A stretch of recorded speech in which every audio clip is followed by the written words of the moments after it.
우리 찬송가 427장 부르시겠습니다.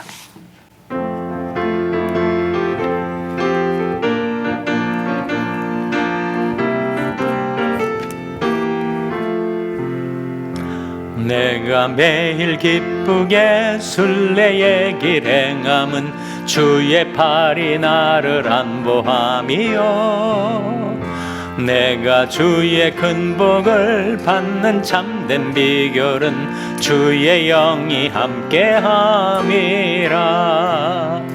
성령이 계시네, 할렐루야 함께하시네. 좁은 길을 걸으며 밤낮 기뻐하는 것 주의 영이 함께함이라. 전에 죄에 빠져서 평안함이 없을 때 예수 십자가의 공로 힘입어 그 발 아래 엎드려 참된 평화 얻음은 주의 영이 함께함이라. 성령이 계시네, 할렐루야 함께하시네. 좁은 길을 걸으며 밤낮 기뻐하는 것 주의 영이 함께함이라. 나와 동행하시고 모든 염려하시니 나는 숲의 새와 같이 기쁘다. 내가 기쁜 마음으로 주의 뜻을 행함은 주의 영이 함께함이라. 성령이 계시네, 할렐루야 함께하시네. 좁은 길을 걸으며 밤낮 기뻐하는 것 주의 영이 함께함이라. 세상 모든 정욕과 나의 모든 욕망은 십자가에 이미 못을 박았네. 어두운 밤이 지나고 무거운 짐 벗으리 주의 영이 함께함이라. 성령이 계시네, 할렐루야 함께하시네. 좁은 길을 걸으며 밤낮 기뻐하는 것 주의 영이 함께함이라. 아멘. 기도하시겠습니다. 하나님 아버지 감사합니다. 오늘도 저희들에게 생명을 주시고 평안을 주신 것을 감사드립니다. 저희들이 좁은 길을 행할 때라도 주 성령께서 저희와 함께 계셔서 저희들을 지켜주시고 인도해 주셨던 것을 감사드립니다. 이 밤에 저희들이 하나님의 말씀을 배우고 간증을 통하여 은혜를 받기를 원하옵나니 주님께서 저희와 함께하여 주시고 성령으로 이 모든 시간을 인도하여 주시기를 바라옵고 예수님의 이름으로 기도하옵나이다. 아멘. 할렐루야. 서로 평강을 기원하는 마음으로 샬롬, 서로를 축복하시고 인사 나누시기 바랍니다. 샬롬. 샬롬. 오늘 금요성경 공부에 잘 나오셨습니다. 지난주 암송구절이 뭐였죠? 로마서 8장 1절이었습니다. 같이 낭송하겠습니다. 시작. 로마서 8장 1절 말씀. 그러므로 이제 그리스도 예수 안에 있는 자에게는 결코 정죄함이 없나니. 로마서 8장 1절 말씀 잘하셨습니다. 다시 한번 낭송하겠습니다. 시작. 로마서 8장 1절 말씀. 그러므로 이제 그리스도 예수 안에 있는 자에게는 결코 정죄함이 없나니. 로마서 8장 1절 말씀 잘하셨습니다. 우리가 사역훈련 교재 1권을 공부하기 시작했는데 이 사역훈련 교재는 전부 로마서 8장에 관한 말씀이에요. 그래서 지난 시간 첫 시간이었고 오늘은 둘째 시간인데 로마서 8장 5절부터 11절까지를 본문으로 해서 말씀을 공부하게 되겠습니다. 제목이 뭐예요? 영의 생각을 하는 사람. 가지신 교재의 21페이지에 보시면 오늘 제목이 나오고 있습니다. 서론에 해당되는 내용은 각자가 읽어보시길 바라고요. 곧바로 질문에 들어가도록 하겠습니다. 1번 질문. 예수를 믿는 자는 반드시 성령의 사람이라는 사실을 어떻게 말씀하고 있는가? 예수를 믿는 자와 성령의 사람이 동일하다는 거죠. 즉 예수를 믿는 자는 바로 성령의 사람이다. 누군가가 예수를 믿었다면 성령이 그 안에 계신다라는 말씀이죠. 먼저 9절 말씀을 쉽게 정리하고 대답하라 했는데 9절 말씀 한번 같이 읽겠습니다. 시작. 만일 너희 속에 하나님이 영이 거하시면 너희가 육신에 있지 아니하고 영에 있나니 누구든지 그리스도의 영이 없으면 그리스도의 사람이 아니라. 이 말씀해 보시면 로마서 8장 9절 말씀인데 좀 길죠? 그래서 성경 말씀에 로마서 8장 9절 상반절을 A라고 하고 하반절을 B, 만약에 더 길어서 3등분이 될 경우는 로마서 8장 9A, 9B, 9C 이렇게 표기하기도 합니다. 여러분이 참고로 로마서 많은 경우에 상반절 하반절 할 때 A, B로 표시를 해요. 그래서 이 하반절에 해당되는 내용이 먼저 나오는데 질문이 예수를 믿는다는 것과 성령이 내주하신다는 것이 동일한 것이다 라는 것을 이 하반절이 뭐라고 표현하고 있습니까? 다시 한번 로마서 8장 9절 하반절에 보시면 누구든지 그리스도의 영이 없으면 그리스도의 사람이 아니라는 말씀이 이 하반절이 말씀인데 어떤 뜻이에요? 그리스도의 사람은 그리스도의 영을 꼭 모신 자라고 하는 말씀 아니겠습니까? 그리스도의 영이 없으면 그리스도의 사람이 아니라. 그리스도의 사람은 물론 예수 그리스도를 믿은 자를 가리키는데 내가 그리스도를 믿은 그리스도의 사람이라면 반드시 내게 하나님의 영이 거하신다. 그리스도의 영이 거하신다. 누구든지 그리스도의 영이 없으면 그리스도의 사람이 아니라. 그래서 누구나 예수 믿은 자 안에는 그가 얼마만큼 그것을 의식하고 살아가는가와 상관없이 성령께서 그 안에 내주에 계십니다. 예수를 믿는다는 것은 바로 예수 그리스도를 영접하는 것인데 내게 없었던 예수 그리스도를 내 마음과 삶 속에 모셔드린 그 순간 성령이 내게 들어오셨다. 성령이 내게 내주하고 계신다. 그래서 크리스찬, 그리스도의 사람. 이 크리스찬한 말은 여러분 잘 아시는 대로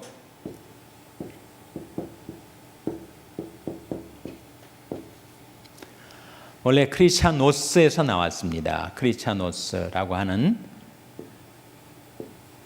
이 오스라는 헬라어 전미사, 어미죠. 어미가 의미하는 바는 누구누이 것이란 뜻입니다. 누구누이 것, 누구누이 것. 그러니까 크리스찬노스라는 것은 그리스도의 것, 그리스도에게 속한 자. 고린도전서에는 그리스도에게 붙어 있는 자 이런 표현이 나오는데 우리는 크리스찬들인데 크리스찬들은 그리스도의 것, 그리스도의 소유란 말이죠. 또 그리스도께 속해 있는 자, 그리스도께 붙어 있는 자. 크라이스트, 예수 그리스도를 가리켜서 크라이스트라고 할 때 크라이스트의 뜻은 원래 무슨 뜻이라고요? 크라이스트의 뜻은 the anointed란 뜻이죠.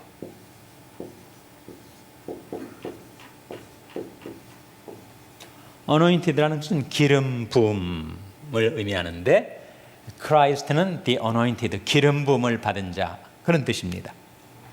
그러니까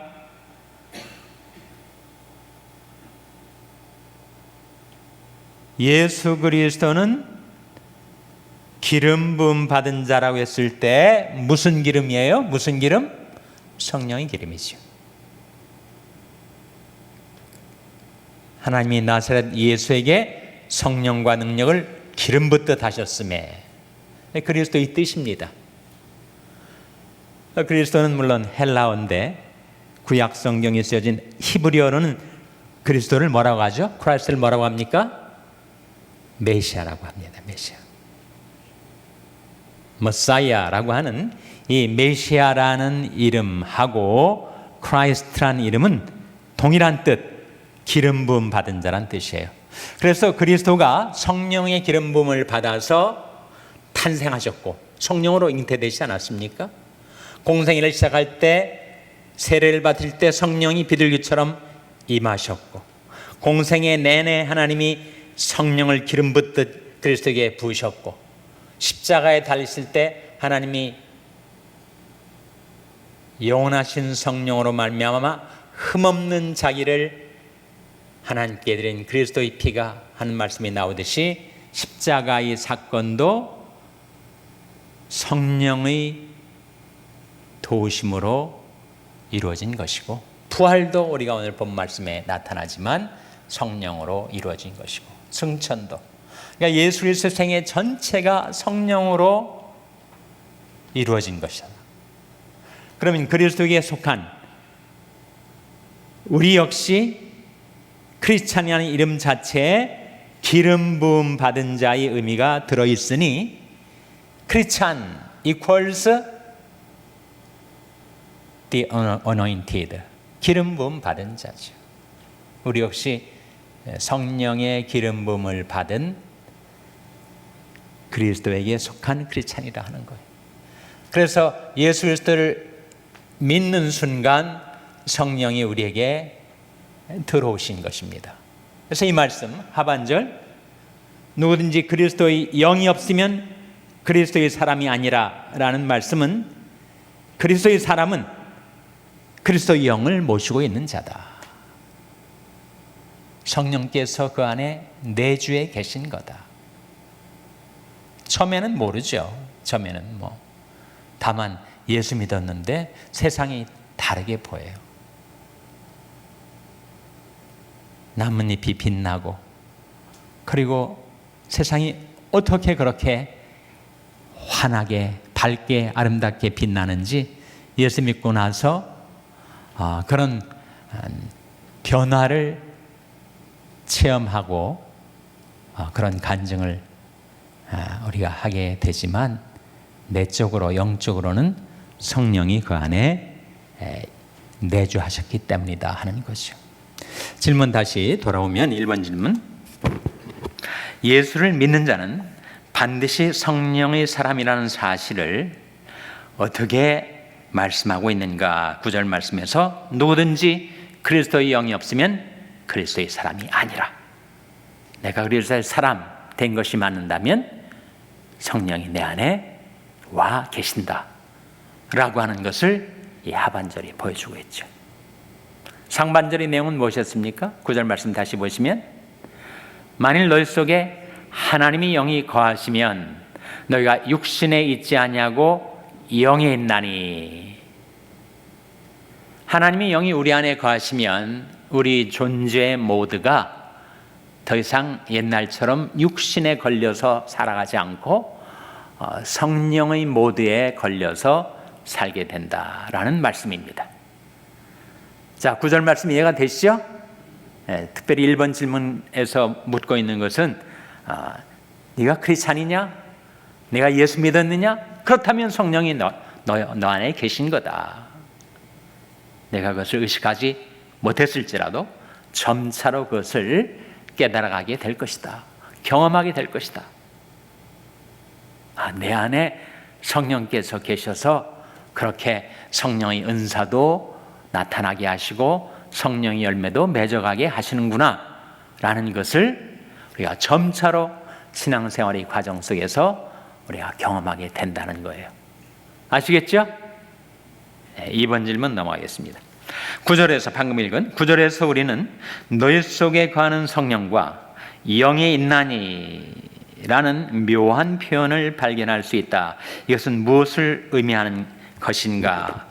다시 상반절에 대한 질문인데 하반절은 1번 질문에서 다뤘고 상반절에 어떤 말씀이 나왔습니까? 만일 너희 속에 하나님의 영이 거하시면 너희가 육신에 있지 아니하고 영에 있나니.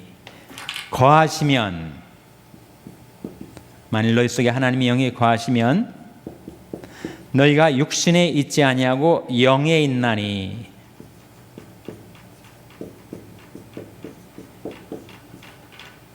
거하시면 하고 영에 있다라는 것이 묘한 표현이라는 거죠. 거하시면은 우리의 신분을 가리킵니다. 신분. 영에 있나니는 상태를 가리켜요. 우리가 성경을 이해할 때, 그리고 성경을 나 자신의 삶에 연관지어서 생각해 볼 때, 적용할 때 이 신분과 상태를 구별하는 것이 성경 해석의 중요한 키입니다. 그러니까 성령이 우리 안에 거하신다는 것은 우리의 신분이에요. 근데 성령이 우리 안에 거하심에도 불구하고 우리 상태는 영이 있지 않고 육에 걸려 있을 때가 있습니다. 그렇지 않아요? 분명히 내가 예수 믿는 거 맞고 성령이 내 안에 계신 거 맞는데 내가 성령에 있지 않고 육신이 모두에 걸려가지고 옛날과 다를 바 없이 옛날 생활로 돌아갈 때가 우리에게 가끔 있단 말이죠. 그래서 이 거하시면은 성령의 내주라는 우리 신분을 말하는 것이고, 영에 있나니라는 것은 우리가 육에 있을 수도 있는데 영에 있다는 우리 상태를 가리키는 비슷한 것 같지만 묘한 차이가 있습니다. 신분과 상태, 이 개념을 이해하시겠어요? 신분은 하나님의 은혜로 우리에게 이루어진, 주어진 신분을 가리킵니다. 우리가 하나님의 자녀 아닙니까? 근데 상태는 하나님의 자녀답게 살 수도 있지만 하나님이 자녀 같지 않게 살 때도 우리에게 있단 말이에요. 그 상태가 왔다 갔다 한단 말이죠. 그러니까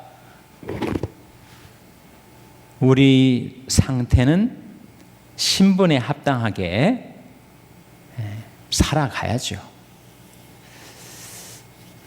그래서 이런 말이 있습니다. Be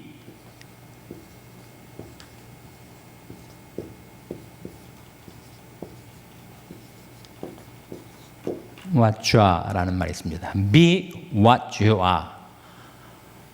너 자신의 신분에 합당한 생활을 하라, 그런 뜻입니다. 그러니까 what you are는 신분을 가리켜요. Be라는 말은 그 신분에 합당하게 되어라 라는 우리 상태에 대한 명령입니다.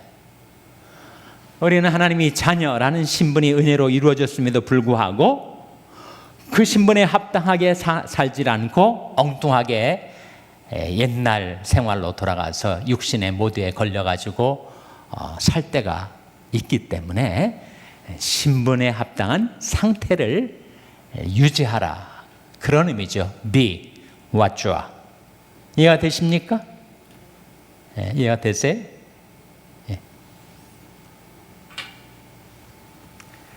3번 넘어가겠습니다.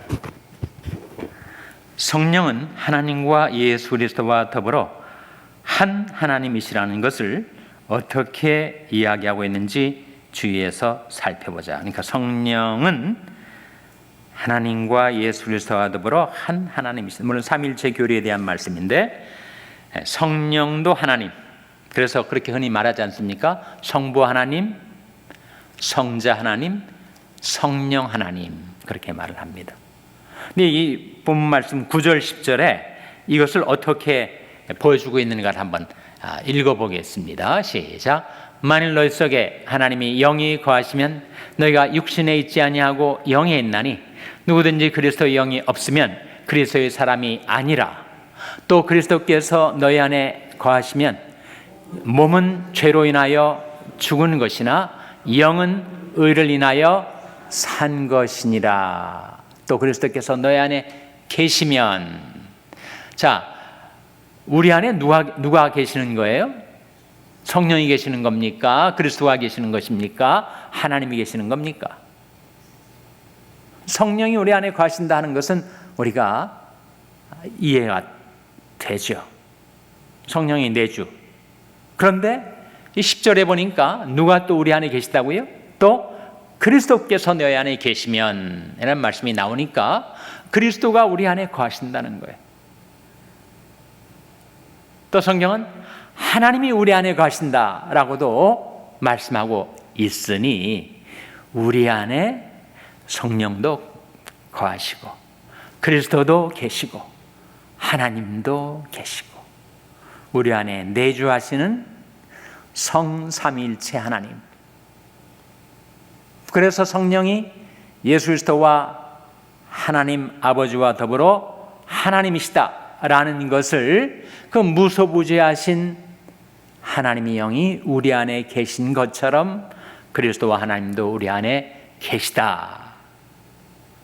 그 내주를 통해서 성삼위일체의 진리를 지금 증거하고 있는 것입니다. 이해가 되세요? 조금 어려울지 모르겠습니다만 계속 따라가 보시기 바랍니다. 4번, 하나님이신 성령과 함께 사는 사람은 반드시 자기가 성령의 사람이라는 증거를 가질 수밖에 없다. 그에게는 할 수 있는 일과 할 수 없는 일이 분명해야 한다. 5절의 말씀을 가지고 이 사실을 설명하라. 5절 말씀 한번 같이 읽겠습니다. 시작. 육신을 좇는 자는 육신의 일을, 영을 좇는 자는 영의 일을 생각하나니. 자, 이 말씀을 염두에 두시고 질문을 다시 읽어보세요. 하나님이신 성령과 함께 사는 사람은 반드시 자기가 성령의 사람이라는 증거를 가질 수밖에 없다. 그 증거가 뭐예요? 우리가 성령의 사람이라는 그 신분, 성령의 사람이라는 이 진리가 우리 생활 속에 어떤 증거로 나타나요? 성령을 모셨기 때문에 우리가 성령을 좇아 살 수 있다. 좇는다는 말이 따른다는 말이죠. 우리 성령의 인도를 따라 살아가게 되었다 하는 거예요. 그리고 성령의 인도를 따라 살기 때문에 우리 생각이 육신의 일에 머무르지 않고 어디로 옮겨지게 되었다는 것입니까? 영의 일로. 그래서 육신을 좇는 자는 육신의 일을, 영을 좇는 자는 영의 일을 생각하나니. 성령을 좇아 살고, 즉 성령을 따라 살고, 그리고 생각이 영의 일에 머무르게 된 것이 바로 증거라 하는 겁니다. 다음 5번. 어떤 것들이 육신의 일인지 아는 대로 말하보라. 여기 방금 말씀에 육신을 좇는 자는 육신의 일을 생각한다 그런 말씀이 나오지 않았어요? 육신의 일은 뭘 가리키는 것인가 하는 것이 갈라디아서 5장 19절에서 21절에 나옵니다. 한번 같이 읽겠습니다. 시작. 육체의 일은 현저하니 곧 음란과 더러운 것과 호색과 우상숭배와 술수와 원수를 맺는 것과 분쟁과 시기와 분냄과 당짓는 것과 불리함과 이단과 투기와 술참과 방탕함과 또 그와 같은 것들이라. 전에 너에게 경계한 것 같이 경계하노니 이런 일을 하는 자들은 하나님의 나라를 유업으로 받지 못할 것이요. 이것이 바로 육체의 일이라는 거예요. 그래서 육신을 좇는 자는 늘 그것을 생각하며 살아간다는 거예요. 음란, 호색, 우상숭배, 시기, 분쟁, 당짓는 것, 이런 육신적인 일을 늘 생각하다 보니까 그런 일을 따라 행하게 된다 하는 거죠. 6번. 육신을 따른다는 것은 무엇을 의미하는가? 육신을 따른다는 것의 의미를 에베소서 2장 2절 3절에서 찾아보겠습니다. 같이 읽겠습니다. 시작. 그때 너희가 그 가운데서 행하여 이 세상 풍속을 좇고 공중의 권세 잡은 자를 따랐으니 곧 지금 불순종의 아들들 가운데서 역사하는 영이라. 전에는 우리도 다 그 가운데서 우리 육체의 욕심을 따라 지내며 육체와 마음이 원하는 것을 하여 다른 이들과 같이 본질상 진노의 자녀이었더니. 자, 이 말씀 염두에 두시고 질문을 한번 다시 생각해 보세요. 육신을 따른다는 것은 무엇을 의미하는 것인가? 뭘 의미하는 거였어요? 육체의 욕심을 따라 지내는 거죠. 육신을 따른다는 말은 결국은 육체의 욕심을 따라 살아간다는 것을 의미합니다. 육체의 욕심에는 어떤 것이 있습니까? 물론 유욕이 있죠. 그런가 하면 물욕도 있습니다. 또 명예욕도 있고 권력욕도 있고 여러 가지 이런 세상적인 욕망들, 결국은 육신에서 나오는 이런 욕심을 따라 살아가는 것이 바로 육신을 따르는 것이다 라고 말하고 있습니다. 반면에 7번에 성령을 따른다라는 말의 의미는 무엇이에요? 성령을 따른다라는 말은 성령의 소욕을 따라, 성령의 소원을 따라. 그러니까 우리 육신도 욕망이 있고 성령도 욕망이 있다는 거예요. 물론 거룩한 욕망이죠. 그러니까 육체의 욕심을 따라 살아가는 것이 육신을 따라 사는 삶이고, 성령의 소욕을 따라 살아가는 것이 성령을 따라 사는 삶이다 하는 겁니다. 그렇다면 8번에 무엇이 성령의 일인가? 아까 우리 육신의 일을 보지 않았어요? 그럼 성령의 일은 무엇인가? 갈라디아서 5장 22절 23절. 먼저 7절 8절 말씀, 로마서 8장 7절 8절 말씀 같이 읽고, 자, 갈라디아서 5장 22절 23절 말씀 먼저 읽겠습니다. 같이 읽겠습니다. 시작. 오직 성령의 열매는 사랑과 희락과 화평과 오래 참음과 자비와 양선과 충성과 온유와 절제니 이 같은 것을 금지할 법이 없느니라. 그러니까 성령의 일, 육체의 일과 대조화되는 것으로서 성령의 일, 사실상 성령의 열매를 가리키는 것인데, 성령의 일에는 뭐가 있다는 거예요? 사랑, 희락, 화평, 오래 참음, 자비, 양선, 충성, 온유, 절제. 그러니까 성령을 쫓아 사는 사람은 늘 성령의 일, 성령의 열매를 자기 앞에 두고 그걸 생각하고 그걸 따라 산다는 거죠. 9번, 성령은 내면의 사고에서부터 우리를 통제하기 시작한다. 이 점을 영의 일을 생각하나니 라는 말씀을 가지고 설명하라. 5절 말씀 우리가 이미 본 바 있는데, 육신을 좇는 자는 육신의 일을, 영을 좇는 자는 영의 일을 생각하나니. 생각이 중요하죠. 생각이. 사람은 자기가 생각하는 것, 그걸 따라 살게 돼 있습니다. 사람은 자기가 생각하는 것을 말하죠. 그렇죠? 평상시 생각, 마음속에 품고 있는 생각을 은연중 또 계기가 돼서 생각을 말하기도 하죠. 또 자기 생각을 말하고 나니까 그 말에 매인 사람처럼 그 말 따라 행동하기도 하죠. 또 행동이 반복되면 이게 습관이 되지 않습니까? 습관이 굳어지면 그것이 그 사람의 캐릭터가 된다는 거죠. 유명한 말인데, 생각을 심으면 말을 낳고, 말을 심으면 행동을 낳고, 행동을 심으면 습관을 낳고, 습관을 심으면 인격을 낳고, 인격을 심으면 그 사람의 운명이 결정된다. 그러니까 처음 생각이 중요하다는 거예요. 생각. 내가 어떤 생각을 평상시에 하고 살아가는가. 그것이 나의 사람 됨됨이와 나의 인생을 좌우하게 된다 하는 거죠. 그래서 잠언 23장에 그런 말씀 기억하실 거예요. 대저 그 사람의 생각이 어떠하면 그 위인도 그러하다. 고명한 자는 고명한 일을 도모하느니 그는 고명한 일에 서리라. 고명이란 말이 노블, 고상하다, 고귀하다 그런 뜻입니다.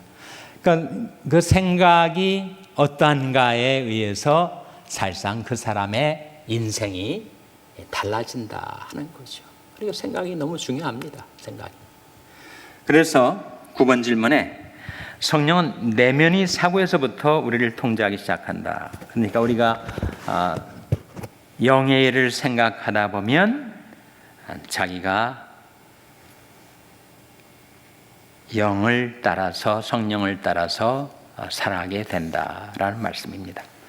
10번, 11번은 생략하겠습니다. 12번. 영의 생각을 한다는 것은 육신의 생각은 전혀 하지 않는 완전한 사람이 됨을 의미한다고 볼 수 있는가?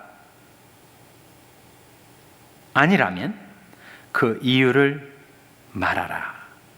그러니까 우리가 성령을 모신 사람으로서 영의 생각을 하면서 살아가는데 육신의 생각은 전혀 하지 않는 완전한 사람이 되었다는 의미인가? 그렇지는 않아요.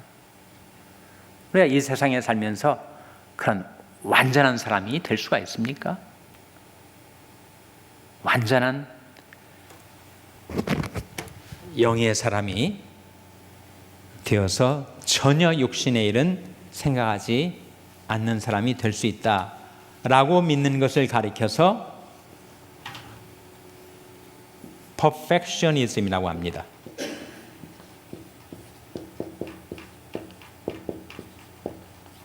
완전주의 또는 완벽주의라고 하는, 그러니까 예수 믿으면 전혀 죄도 안 짓는다는 거죠. 육신의 일은 전혀 생각하지 않는다는 거죠. 완전히 이 세상에서 우리가 거룩한 자가 완전한 자가 될 수 있다라고 믿는 완전주의를 신봉하는 사람들이 기독교 안에서 있어 왔어요. 근데 그것은 사실은 그렇지는 않다. 그걸 갈라디아서 5장 16절 17절이 보여주고 있다는 거예요. 한번 같이 읽겠습니다. 시작. 내가 이르노니 너희는 성령을 좇아 행하라. 그러면 육체의 욕심을 이루지 아니하리라. 육체의 소욕은 성령을 거스리고 성령의 소욕은 육체를 거스리나니 이 둘이 서로 대적하므로 너희 원하는 것을 하지 못하게 하려 함이니라. 그러니까 예수 믿고 성령을 모신 자 안에도 이 성령의 소욕과 육신의 소욕이 함께 있어서 갈등을 일으킬 때가 있다는 거죠. 여러분 예수 믿고 난 다음에는 전혀 아무런 갈등을 느끼지 않고 살아오셨습니까? 그렇지 않잖아요? 내 안에 갈등이 있어서 내가 성령의 인도를 따라 살까 아니면 내 육체의 욕망을 따라 살까 그 두 사이에서 머뭇머뭇할 때가 우리에게 실제로 있다 하는 거죠.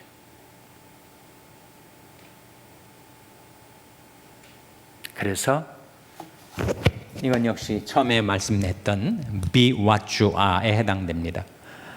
what you are, 우리 신분이 성령을 모신 성령의 사람이었기 때문에 우리 안에 육체의 소욕이 있어서 갈등을 우리에게 불러일으키지만 그 육체의 소욕을 제어하고 be what you are.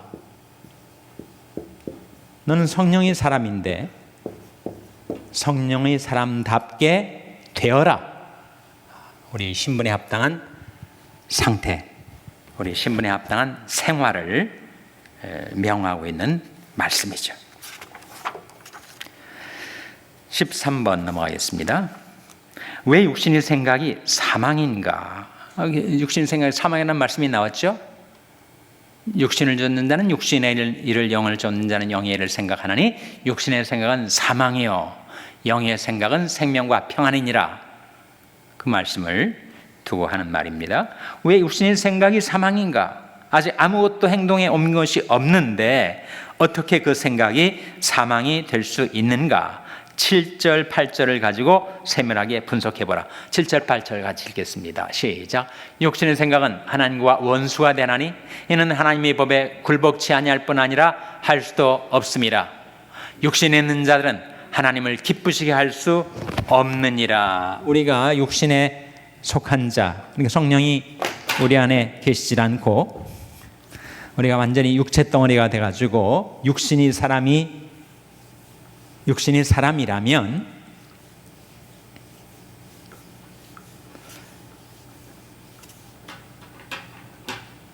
내 안에 육신밖에 없으니까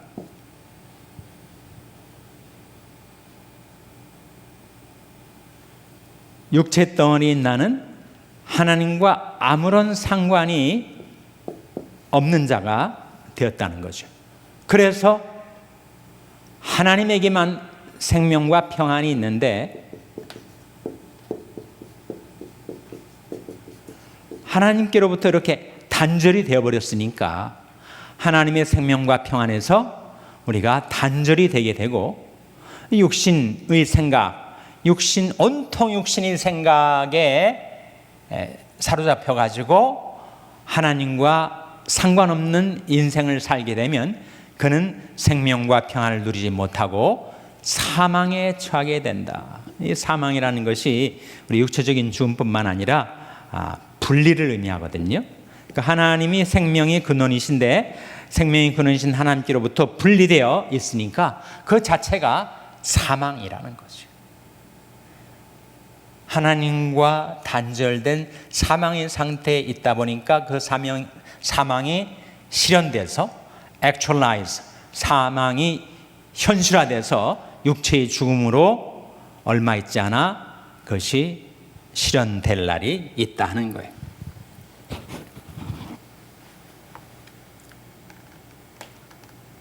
다음에 16번 보겠습니다. 흔히 죄를 범하는 자리까지 나가야 비로소 성령께서 구체적으로 어떤 반응을 보이실까라고 생각하는 사람이 적지 않다. 당신은 평소에 성령의 반응이 행동보다 훨씬 앞선다는 사실을 얼마나 심각하게 생각하면서 살고 있는가? 그렇죠. 아까 우리가 보았듯이 행동 이전에 생각이 먼저 있는 거죠. 생각이 먼저 있고 말이 나오고 말에 이끌려서 행동을 하게 되고, 그러니까 죄를 범하는 행동 이전에 먼저 생각으로부터 잘못되었다는 거죠. 육신의 일을 생각하면 결국은 사망에 곧 이르게 된다 하는 겁니다. 17절. 예수를 믿은 사람은 성령 때문에 그 영과 몸에 어떤 일이 일어난다고 하는가? 10절, 11절 같이 읽겠습니다. 시작. 또 그리스도께서 너희 안에 계시면 몸은 죄로 인하여 죽은 것이나 영은 의를 인하여 산 것이니라.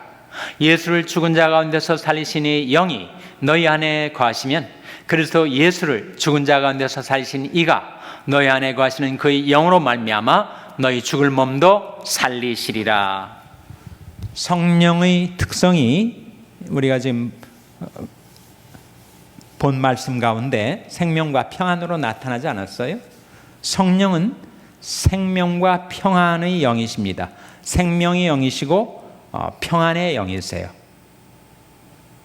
그래서 성령을 모시면 성령이 생명의 성령이다 보니까 성령이 임할 때 우리의 마음에 성령으로 말미암아 생명력이 부어지고 마음이 소생이 되니까 죽어가든 쓰러져 가든 내 몸도 소생케 된다 하는 거죠. 물론 21절 말씀은 종말의 부활을 예언하는 말씀이기도 하지만 동시에 성령을 모신 자는 그 마음도 살아나게 되고 마음이 살아나니까 그 몸도 살아나게 된다. 그것이 방금 읽은 10절 11절 말씀에 들어있습니다. 또 그리스도께서 너희 안에 계시면 몸은 죄로 인하여 죽은 것이나 영은 의를 인하여 산 것이니라. 예수를 죽은 자 가운데서 살리신 이 영이, 그 성령을 가리키죠. 예수를 죽은 자 가운데서 살리신 이 영이 너희 안에 거하시면, 예수를 죽은 자 가운데서 살리신 이가 하나님을 가리키죠. 너희 안에 거하시는 그 영으로 말미암아 너희 죽을 몸도 살리시리라. 그러니까 우리의 영도 소생케 되고 우리 몸도 살아나게 된다. 그것이 바로 생명의 영, 평안의 영이신 성령께서 우리 안에 거하실 때에 이루어지는 변화의 역사라 하는 겁니다. 우리에게 이 엄청난 영적인 자원이 우리에게 주어진 거예요. 성령이 우리 안에 계시다 하는 것은 우리의 영도 살고 몸도 살 수 있는 생명력이 우리 안에 부여되었음을 의미합니다. 거기까지 보도록 하겠습니다. 혹시 질문 있으세요? 질문? 네. 오늘 말씀이 쉽게 이해될 말씀은 아니지만 여러분 좀 더 묵상해 보셔서 그 말씀의 의미를 깨닫게 되면 여러분이 막대한 유익을 얻으시게 될 겁니다. 간증 시간 갖겠습니다. 오늘 박미선 권사님 간증해 주시겠습니다. 안녕하세요. 박미선 권사입니다. 목사님께 이해하고 말씀을 드리고, 그러나 제가 어떻게 간증을 할 수 있을까 하고 많이 또 주저하고 염려하게 되었습니다. 그리고 맡은 시간을 생각하면서 준비하는 가운데 저의 지난 날을 돌아보는 또 좋은 시간이 되었습니다. 저의 삶, 이제까지의 하나님의 인도하심을 봅니다. 저는 기독교 가정에서 태어나서 엄마 아빠를 따라서 교회에 갔으며 또 서울 영락교회에 출석하였습니다. 그리고 언니와 동생과 손을 잡고 주일 아침이면 즐거운 마음으로 열심히 주일학교에 갔습니다. 유치부 선생님들은 반갑게 맞아주셨고 저희들은 이리저리 뛰어다니면서 소란스럽게도 하였습니다. 초등학교 때 성가대를 시작하면서 저희에게 합창을 가르쳐 주신 고 고용필 선생님이 계셨고, 우리는 연세대학교에서 하는 어린이 성가 경연대회에 나가 3년 연속 우승을 했던 즐거운 기억이 있습니다. 그때의 친구들과 지금도 연결이 되어 있는 것은 참 감사합니다. 중학생이 되어서 아름다운 석조 건물 예배당 선교관에서 예배 드릴 때 그때 다양한 모양의 교복을 입고 나왔고 매우 더웠던 여름 예배 시간이 생각이 납니다. 한 여름 수양회를 교회에서 할 때에 저는 찬송가를 부르면서 왠지 눈물이 많이 났습니다. 나의 한 일 죄뿐이라 물로 씻어 주시든지 물 가지고 태우든지 내 안과 박 다 닦으사 내 모든 죄 멸하소서. 저의 인생의 여정을 볼 때에 일생을 일평생으로 사신 할머니가 많이 생각이 납니다. 30대에 홀로 되셔서 5남매를 키우시며 많은 유혹 가운데서도 흔들림 없이 예수님 남편 삼아서 사신 할머니셨습니다. 새벽에는 늘 할머니의 기도 소리를 들었고 아침에는 찬빛으로 곱게 빗으신 모습에 꼿꼿이 앉으셔서 가느다란 목소리로 찬송을 부르시고 성경을 읽으셨습니다. 하루는 저에게 내가 잘 외우지 않네 하시면서 히브리서 11장 처음 몇 구절을 외우게 하셨습니다. 믿음은 바라는 것들의 실상이요 보지 못하는 것들의 증거니 선진들이 이로써 증거를 얻었느니라. 믿음으로 모든 세계가 하나님의 말씀으로 지어진 줄을 우리가 아나니 그러므로 보이는 것은 나타나는 것으로 말미암아 된 것이 아니니라. 잘 이해되지 아니하고 어려운 이 말씀을 제게 외우게 하신 것은 할머니의 믿음의 고백이시며 일평생 살아가실 수 있는 힘이었고 제게 이 믿음을 꼭 붙들고 살라고 하시는 간절한 바람이었습니다. 늘 기도하고 성경 읽으시며 찬송 부르셨던 할머니를 생각하며 평소 즐겨 부르시던 찬송가 415장을 불러봅니다. 주 없이 살 수 없네 나 혼자 못서리 주 없이 살 수 없네 내 주는 아신다. 내 영의 깊은 간구 마음의 소원을 이 깊은 고독 속에 내 생명 끝나도 주 밖에 나의 마음 뉘 알아주리요. 내 곁에 계신 주님 늘 힘이 되시네. 또 하나는 마음에 심어주신 부모님의 기도입니다. 저희는 어려서 가정예배를 드리고 식사할 수 있었고 등교할 수 있었습니다. 학교가 늦을까봐 불만이었고 기도를 짧게 해달라고 하였습니다. 그리고 저는 하나님께서 어떻게 이 많은 사람의 기도를 들으실까, 아실까, 나를 아실까 그런 생각을 하였습니다. 조금 더 부모님의 이야기를 하겠습니다. 저의 인생에서 추웠던 일은 첫째 아이를 가지고 있을 때 엄마의 59세에 저의 30에 하나님의 부르심을 받은 일입니다. 여행 중 돌아오시는 길이었습니다. 일주일 전에는 그리도 보고 싶었습니다. 멀리 살고 있던 저에게 이 소식은 매우 고통스러웠고 인생에 있어서 어떻게 할 수 없는 일 가운데 하나님의 전능하심과 그의 선하심을 믿고 살아갈 수 있는 일이었습니다. 마지막 인사도 못하고 하고 싶은 말도 못한 저는 엄마가 늘 그리운 삶이 되었습니다. 늘 좋아하셨던 하나님을 사랑하는 자 모든 것이 합력하여 선을 이루느니라 말씀을 기억하면서입니다.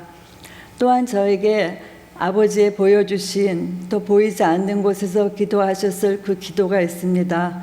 늘 믿음 없는 세대를 한탄하시며 나라와 민족을 위하여 기도하셨고 자외손 한 명 한 명을 위하여 기도하셨으며 돌아가시기 전 감사절 식사 후에 저희 세 딸에게는 너는 너와 네 자녀를 위하여 울라 하셨고 힘들 때에 예수님의 피 흘리심을 깊이 묵상하라고 하시고 자외손을 모으시고 너희들의 제일 좋은 친구는 예수님이시다라고 말씀하셨습니다. 저희는 어떻게 92세에 이렇게 말씀하실 수 있을까 생각했습니다. 이제 저희 삶에 있었던 한 가지 일을 말씀드리려고 합니다. 한 2015년경 저의 갱년기에 저에게 어떤 증상이 보이고 있었는데 저와 식구들은 잘 알지 못하였습니다. 전혀 그 병을 생각할 수 없었고 더욱 남편은 1년 전부터 LA에서 주중에 일하고 주말에만 시애틀 집에 왔으므로 드물게 일어나는 제 증상으로는 알기가 어려웠습니다. 지금 생각해보면 하나님은 이 일로 이미 저희를 다시 식구들이 있는 LA로 내려보내시기로 결정하셨고 그러나 또 쉽게 떠나지 않을 것을 아셨으므로 좋은 일을 준비하셔서 회사를 통해 내려가게 하셨습니다. 저는 하나님께서 이 일 행하셨음을 잘 알고 있습니다. 그럼에도 저는 아이가 고등학교를 마치기까지 시애틀에 남아 있었습니다. 그러나 그 일은 좀 위험한 일일 수가 있었습니다. 아이가 운전을 할 수 있게 되자 저는 비로소 시간을 내어서 저녁 합창단을 시작하고 낮에 모임에 참석하면서 어둡고 오르막길이 많은 곳에서 운전을 하고 있었습니다.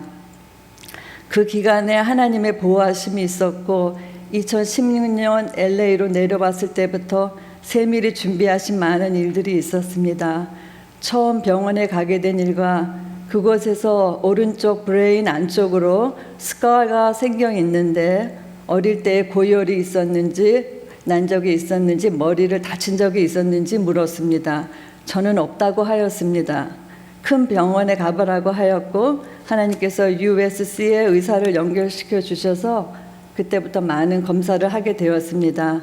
2year의 검사 끝에 나온 결과는 오로이뮨 디지즈로 저의 엔티 이뮨 셀이 제 브레인을 공격해서 그 안에 깊숙이 상처가 생겨 있는 일이었습니다. 그곳에서 시저가 발생하고 병명은 에팔랩시입니다. 그 이벤트는 드물게 일어나서 좀 알기가 어렵고 그 몇 초는 제가 의식이 없습니다. 그래서 어떠하였는지 기억을 하지 못합니다. 치료가 시작되었고 몇 가지 다른 약들을 복용하고 트라이하는 일은 부작용으로 쉽지 않았습니다. 형제의 도움이 있었고 제가 운전을 할 수 없으므로 일하는 중에 늘 저를 데리고 병원을 다녀준 남편의 수고가 있었습니다. 약으로 하는 치료는 잘 되지 않았고 저의 면역 체계를 새롭게 하기 위해 저는 4차례의 키모테라피를 받았지만 바라는 결과를 얻지 못하였습니다. 이 3년의 시간은 무엇을 하지 말아야 한다는 걱정하는 말을 들을 때 저는 많이 위축되었고, 아이들은 Mom, you can do it 하며 용기를 주었습니다. 시편의 말씀이 위로가 되었습니다. 세컨 어피니언을 받기로 하였고, 하나님께서 인도하셔서 UC 얼바인으로 가게 되었으며 수술을 하기로 결정하였습니다. 레이저로 그 상처난 부분을 번한다고 했습니다. 그것은 2020년 팬데믹 일주일 전인 2월 26일로 잡힌 수술 날짜로 저희들을 많이 놀라게 했습니다. 많은 분들의 염려와 기도가 있었습니다. 지금 6년이 지나가며 약은 반으로 줄여서 복용하고 있으며 하나님의 은혜로 그 일은 일어나지 않고 잘 지내고 있습니다. 저는 생각했습니다. 저의 이 병은 곤란 중에서 나를 너그럽게 하신 일이며 그는 나를 아셨고 하나님의 보호와 인도하심을 체험하게 하신 일이며 어려움 없이 자라나는 저희 자녀들에게 전능자께 기도드리는 일이며 하나님의 하시는 일을 보게 하는 일입니다. 저와 남편에게는 늘 긍휼히 여기심을 바라는 일이며 하나님께 찬양 드리는 일입니다. 저의 찬양은 하나님의 각양 은혜를 맡은 선한 청지기 같이 서로 봉사하라 말씀처럼 이 맡은 은혜를 감당하기를 원합니다. 또한 내가 주를 찬양할 때 내 입술이 기뻐 외치며 주께서 구속하신 내 영혼이 즐거워하리이다는 말씀입니다. 그리고 지금 저의 삶 가운데 기도하게 하시는 일이 있습니다. 자녀들의 신앙의 일입니다. 아직 며느리가 그리스도를 알지 못할 때의 일입니다. 조급한 마음이 들 때 남편이 말씀을 쉐어했습니다. 시편 102편의 끝 말씀에 주는 여상하시고 주의 연대는 무궁하리이다. 주의 종들의 자손이 항상 있고 그 후손이 주의 앞에 굳게 서리이다 하였도다. 저도 이 말씀이 너무 좋았습니다. 그리고 그 광경을 상상해 보았습니다. 그리고 이 세상에서 거룩한 자녀가 되기를 위하여 기도하며 또한 시편에 있는 말씀 여호와의 인자하심은 자기를 경외하는 자에게 영원부터 영원까지 이르며 그의 의는 자손의 자손에게 미치리니 이 말씀을 의지합니다. 이제 근심하지 아니하고 하나님의 때에 이루실 일을 바라봅니다. 이제 저의 간증을 마치려고 합니다. 하나님은 저의 많은 잘못 가운데서도 항상 경책하지 않으시며 길이 참으심으로 오래 기다리심으로 오늘까지 저를 인도하셨습니다. 이제 제가 살아가는 길 산자의 땅에서 하나님의 은혜 볼 것을 믿습니다. 모든 곤란 중에서 너그럽게 하시는 주의 은혜를 따라서 살아갑니다. 사모하고 오랫동안 좋아하는 말씀이 있습니다. 히브리서 하나님께서 허락하시면 우리가 이것을 하리라. 한번 비침을 얻고 하늘의 은사를 맛보고 성령의 참여한 바 되고 하나님의 선한 말씀과 내세의 능력을 맛보고 우리가 간절히 원하는 것은 너희 각 사람이 동일한 부지런을 나타내어 끝까지 소망의 풍성함에 이르러 게으르지 아니하고 믿음과 오래 참음으로 말미암아 약속들을 기업으로 받는 자들을 본받는 자 되게 하려는 것이니라. 제 인생의 끝에 예수님이 내미시는 손을 잡을 때까지 이 믿음 따라 가기를 기도합니다. 그리고 저를 이 남가주 샬롬교회에 보내주시고 좋은 목사님과 또 성도님들 만나게 하시고 찬양하게 하시고 예배하시고 신앙생활 하게 하셔서 너무 감사를 드립니다. 모든 영광을 하나님께 올려드립니다. 이 시간 감사드립니다. 감사합니다. 네, 여러분 간증을 통해서 은혜 받으셨죠? 네, 박민성 권사님 아버님 홍윤석 집사님이 우리 교회 초창기부터 샬롬 교인이셨어요. 그래서 시애틀에 살던 딸 부부를 LA로 내려오게 하시고 또 샬롬 교회 아버지 신앙을 따라서 우리 샬롬교회 성도가 되게 해주신 것이 아마 물론 하나님이 선하신 섭리가 있었고 아버지 홍윤석 집사님의 기도의 응답이 아니었겠는가 생각을 합니다. 저희 귀한 간증 우리와 나눠주셔서 감사합니다. 다음 주 암송 구절은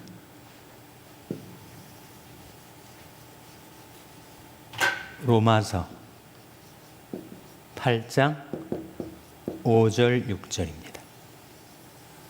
로마서 8장 5절 6절.